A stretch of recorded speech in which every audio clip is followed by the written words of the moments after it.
परम दयालेर रातुल चरणे आमार कोटि कोटि प्रणाम। परमाराध्या जगत जननी श्री श्री बड़मार रातुल चरणे आमार कोटि कोटि प्रणाम। परम पूज्यपाद श्री श्री बरदार रातुल चरणे आमार कोटि कोटि प्रणाम। परम पूज्यपाद श्री श्री आचार्य देवेर रातुल चरणे आमार कोटि कोटि प्रणाम। उपस्थित परम दयालेर पवित्र पांजाधारी कर्मीगण, भक्तबृंद एवं आमार भक्तिमती मायेरा यथायोग्य स्थाने आमार अंतरेर श्रद्धा शुभेच्छा एवं आंतरिक जयगुरु जानाई। आज के एक शुभ दिने आपनादेर संगे मिलित होते पेरे आमी निजेके धन्य एवं कृतार्थ मने करछि। कारण आज এই দিনটা আমাদের हिंदू संस्कृतिर एक अन्यतम दिन, परस्परेर संगे आमादेर मिलनेर दिन, आनंदेर दिन। और ये विश्व ये मिलनेर सर्वोत्तम जिनि जार भूमिका सबचेये बेशी तिनि हच्छेन जुग पुरुषोत्तम दयाल ठाकुर श्री श्री अनुकूल चंद्र, जार इच्छा हच्छे गोटा विश्व भातृत्व प्रत्येकटा मानुषेर मध्य, प्रत्येकटा मायेदेर मध्य, आमादेर मध्य एक सहज सरल सुंदर एक समीचीन सम्पर्क जाते परस्परेर मध्य गड़े ओठे, जाते आमरा इष्टके केंद्र करे प्रिय परमके भालोबेसे दयाल ठाकुरके सामने रेखे आमार जीवनटाके एगिए निये जेते पारी। इष्टके धरार कारणई हच्छे ताई इष्ट आमार जीवनेर आदर्श। तिनी हच्छेन सत्, तिनी हच्छेन सत्य, तिनी हच्छेन जगतेर एकमात्र आराध्य। সেই প্রিয় পরমকে আমরা ধরে চলছি। আজকে কয়েকদিন আগে আচার্যদেব কয়েকটা কথা বলছিলেন যে আমরা সবাই প্রিয় পরমকে ভালোবাসি, প্রিয় পরমকে নিয়ে চলার আমরা চেষ্টা করছি, কিন্তু এই চলার ভিতর দিয়ে জীবনে বহু গাফিলতি এসে যাচ্ছে। আমরা আমাদের নিজের অহংটাকে, নিজের আত্মম্ভরিতাটাকে সেটাকে আমরা বড় করে তুলছি, সেটাকে বাড়িয়ে তুলছি দিনের পর দিন। আমি একটা মন্দিরের ইনচার্জ, আমি একটা কোনো প্রতিষ্ঠানের ইনচার্জ, আমি যা বলবো সেই মতো আমার মন্দির চলবে বা সেই মতো আমার প্রতিষ্ঠান চলবে তা নয়। প্রতিষ্ঠান চলে প্রিয় পরমের ইচ্ছা অনুসারে, যিনি আমার জীবনের আদর্শ। সেই আদর্শ যদি আমার জীবনের একমাত্র হন, সেই আদর্শকে নিয়ে যদি আমরা জীবনে চলি, তাহলে তার ইচ্ছাটা আমাকে বাস্তবায়িত করতে হবে আমার জীবন, যাতে আমি বাস্তবভাবে তাকে উপলব্ধি করতে পারি। এর ভিতর দিয়ে আমাদের অন্তর্রাজ্যের মধ্যে একটা বিপ্লব সৃষ্টি হয়ে যায়। আচার্যদেব প্রতিদিন বসে বসে আমাদের সঙ্গে বিভিন্ন বিষয় নিয়ে আলোচনা করেন, যে জীবনটাকে নাতিপাতি করে আমাদের প্রতিনিয়ত অনুশীলন করতে হবে, খুঁজতে হবে কোথায় আমার জীবনের ভ্রান্তি। আমি একটা মানুষকে অযথা অপমানিত করছি না তো, একটা মানুষকে অযথা আঘাত দিয়ে দিচ্ছি না তো, আমরা স্বতঃস্ফূর্তভাবে এটা করতে থাকি, কিন্তু আমার প্রিয় পরমকে তাতে খুশি হবেন? আমরা এই কথাগুলো ভাবি না, আমরা এই কথাগুলো চিন্তা করি না। যারা আমরা ইষ্টের সেবক, আমরা ইষ্টের সেবক মানে এই কয়েকদিন আগে সত্যানুসরণের একটা বাণী পাঠ করতে গিয়ে আচার্যকে বলছেন যে যদি তুমি নেতা হতে চাও তাহলে নেতৃত্বের অহংকারটাকে ত্যাগ করো, তুমি সবার চরণে নিজের জীবনকে উৎসর্গ করো। ঠাকুরের এই একটা বাণী আছে সত্যানুসরণের মধ্যে, যে নিজেকে সবার পায়ে তুমি বিলিয়ে দাও। তার মানেটা এটা নয় যে আমার কোনো ব্যক্তিত্ব থাকবে না, আমি আমার নিজেত্বটাকে হারিয়ে ফেলবো। ঠাকুর কিন্তু তা বলেননি, কারণ আমাদের লক্ষ্য আমার প্রিয় পরম, আমার আদর্শটি। এই আদর্শের চক্ষুতে, আদর্শের দৃষ্টিতে আমি প্রতিটা মানুষকে দেখি। আমার দয়াল ঠাকুর কেমন করে মানুষকে ভালোবাসেন, আমার দয়াল ঠাকুর প্রত্যেকটা মানুষের জন্য কেমন করে করেন। ঠাকুরের কাছে দেখা যাচ্ছে যে ঠাকুর বাণী দিচ্ছেন, একটা বাণী 14 পৃষ্ঠা, 15 পৃষ্ঠা, 16 পৃষ্ঠা বাণী। সেই বাণীর মধ্যে বাণী চলছে, সেই বাণীগুলো আজকে আমরা সেই বাণী সম্পর্কে কাজ করতে গিয়ে দেখছি যে একটা বাণীর কোনো জায়গায় সামান্যতম কোনো ছেদ নাই। যে বাণীর প্রথম সূচনা করেছেন তার শেষ হতে হতে হয়তো 1 ঘন্টা, 1.5 ঘন্টা, 2 ঘন্টা চলে গেছে। আমাদের লেখকরা লিখে যাচ্ছেন ঠাকুরের কথা, তার মাঝখানে কোনো মা এসে হঠাৎ হাউমাউ করে কাঁদতে কাঁদতে তার কাছে এসে বলছে, ঠাকুর আমার সংসারে এই অভাব, আজকে চাল নাই বাড়িতে, আমার খাওয়ার কোনো উপায় নাই। সবাই রেগে উঠেছে, সবাই ক্ষিপ্ত হয়ে উঠেছে যে ঠাকুর বাণী দিচ্ছেন আর তার মাঝখানে একটা মানুষ এসে বিরক্ত করছে। কিন্তু শ্রী ঠাকুর অনুকূল চন্দ্র একেবারে সহজ সরল স্বাভাবিক তার জীবন। তিনি সেই মায়ের দিকে মন দিয়ে বলছেন, বল মা তোর কি অসুবিধা। ভাবতে পারছেন আমরা জীবনে পারবো এটা করতে? আমরা যখন কোনো একটা কাজে ব্যস্ত থাকি, যদি সামান্যতম কেউ আঘাত করে আমাকে, আমার মেজাজটা গরম হয়ে যায়, আমি পারলে তাকে কষে দিই। কিন্তু পরম দয়াল যাকে গ্রহণ করে আমরা চলছি, তিনি কি আদর্শটা আমার সামনে তুলে ধরলেন যে অনন্ত প্রেমের ধারা,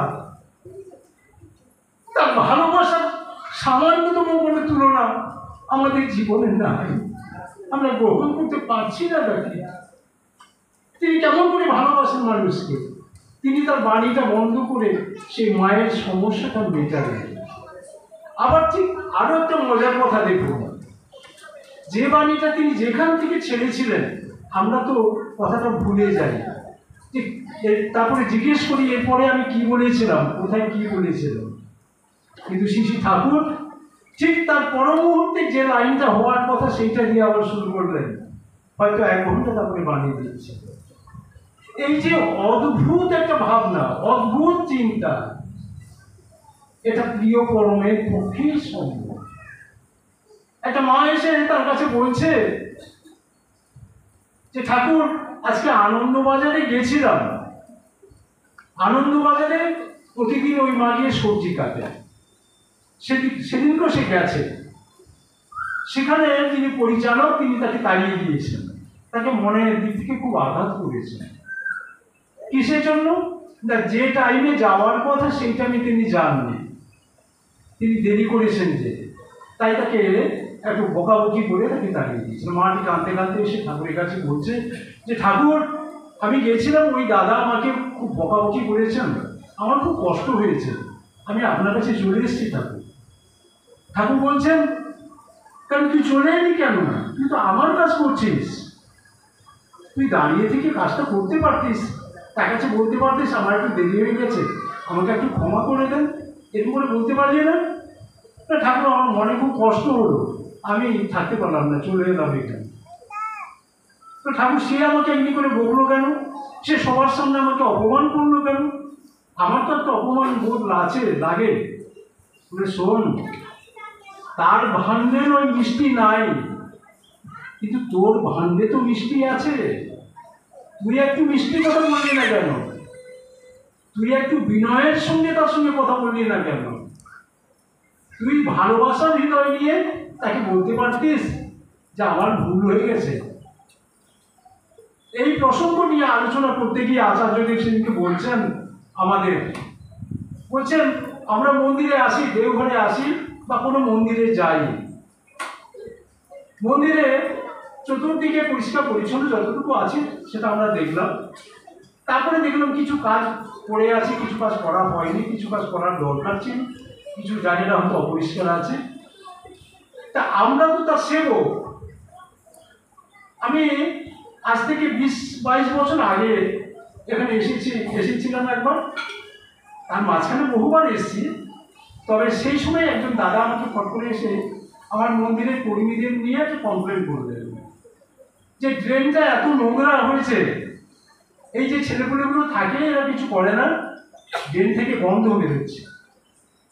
মানে আপনি ঠাকুরের সেবক তো? না, হ্যাঁ ঠাকুরের সেবক আমি। তাহলে আপনি একটু লেগে পড়লেন না কেন? গামছাটা পরে ড্রেনটা পরিষ্কার করুন। সে তখন হতবাক হয়ে গেছে। সে ভাবছে যাদের এগেনস্টে আমি কথাটা বললাম সে তাদের হয়ে উনি কথা বলছেন। আমি বলছি আমি কারো হয়ে কথা বলছি না, মন্দিরটা আমার ঠাকুরের। আমি যদি প্রিয় পরমের সেবক হই, আমি কোনো মন্দিরে গেলাম, সে মন্দিরে একটু কাজ করতে পারবো না? আমার সম্মান কি নষ্ট হয়ে যাবে? যদি প্রভুর সেবক হই আমাকে এটা লক্ষ্য করতে হবে। আমি নিজে লক্ষ্য করে দেখেছি, দেওঘর সৎসঙ্গ আশ্রমে এত বিশাল আনন্দময় চলছে। কলকাতা হাইকোর্টের একজন ব্যারিস্টার ভদ্রলোক, তার সঙ্গে আমার পরিচয় আছে। তিনি নিজেকে সেখানে সামান্যতম কোনো পরিচয় দেন না। তিনি এসে কি করেন জানেন? এই হাজার হাজার মানুষ খাচ্ছে, সেই একটু পাতাগুলো যেগুলো পড়ে থাকছে, ভাতটা পড়ে যাচ্ছে, তরকারি পড়ে থাকছে, সেইগুলো তিনি নিজে ঝাড় দিতে দেন। আমি তাকে একদিন জিজ্ঞেস করলাম, আপনি এটা করেন কি করে? বলে কেন? আমি তো প্রভুর সেবক, আমি যদি এটা না করি এটা করবে কে? তার ভাবনাটা কত সুন্দর দেখেন, তার মানসিকতাটা কিরকম দেখেন। আমরা যেখানেই ঠাকুরের মন্দিরে যাই না কেন, আমার করণীয় কি? আমাকে নিজেকে ভেবে নিতে হবে কোনটা এখানে প্রয়োজন, কি করা দরকার। আমার অহংকারটাকে যদি পুষিয়ে রাখি, সেই অহংকারটা যদি দিনের পর দিন ব্যবহার করতে থাকি, এটা দিনের পর দিন হাওয়াইবাজির মতন বিশাল উঁচু হয়ে উপরে উঠে যাবে, আমি নরম হতে পারবো।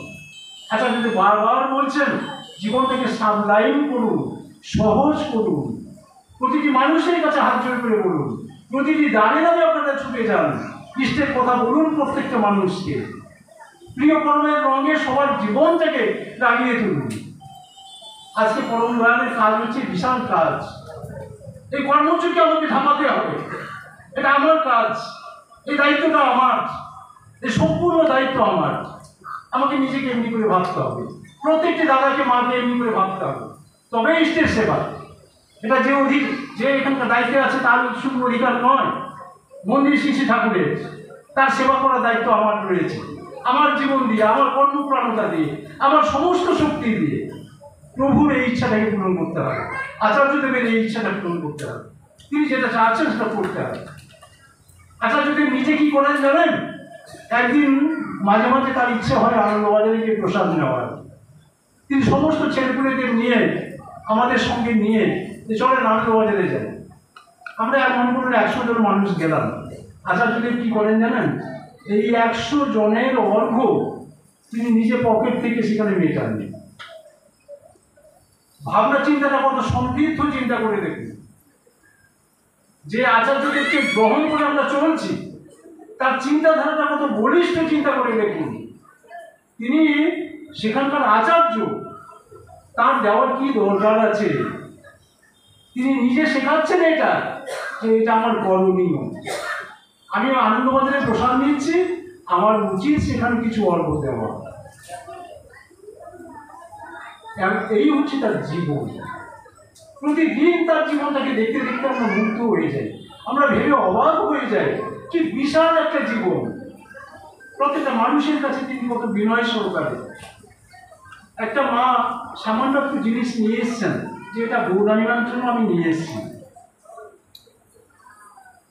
আচার্যদেব কি বলছেন? মাথা নত করে এমনি করে বলছেন আমি মাথা নত করে আপনার জিনিসটাকে গ্রহণ করলাম, আমি এটা পৌঁছে দেব।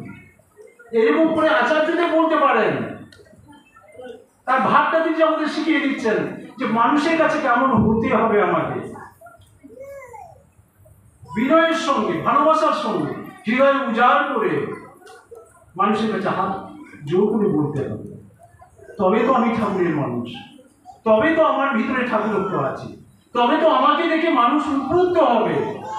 আমি শুধু মানুষের কাছে ঠাকুরের কথা বলে যাচ্ছি, তোতা পাখির মতো বলে যাচ্ছি শুধু, তাতে হবে নাকি?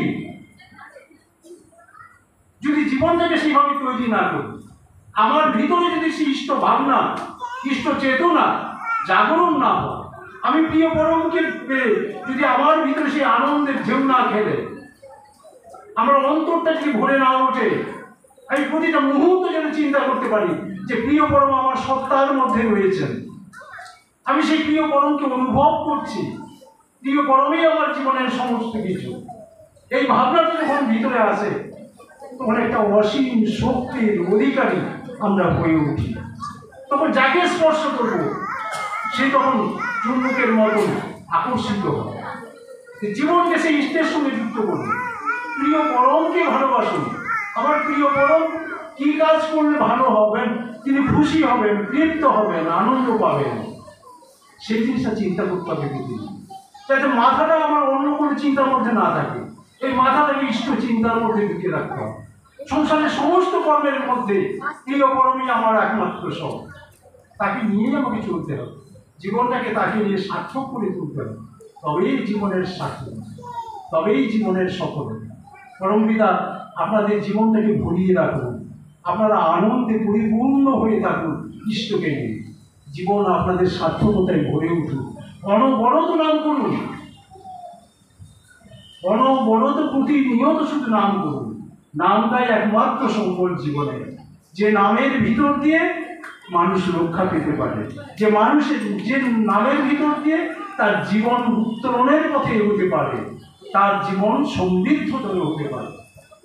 ইষ্ট চেতনায় সবার মন ভরে থাকুক, দয়ালের কাছে আমার এই একান্ত প্রার্থনা। সময় আর নেই, তাই আমি এখানে শেষ করছি। আপনারা সবাই আনন্দে থাকুন, ভালো থাকুন, ইষ্টকে নিয়ে ভরপুর হয়ে থাকুন, এই আমার একান্ত প্রার্থনা। জয় গুরু।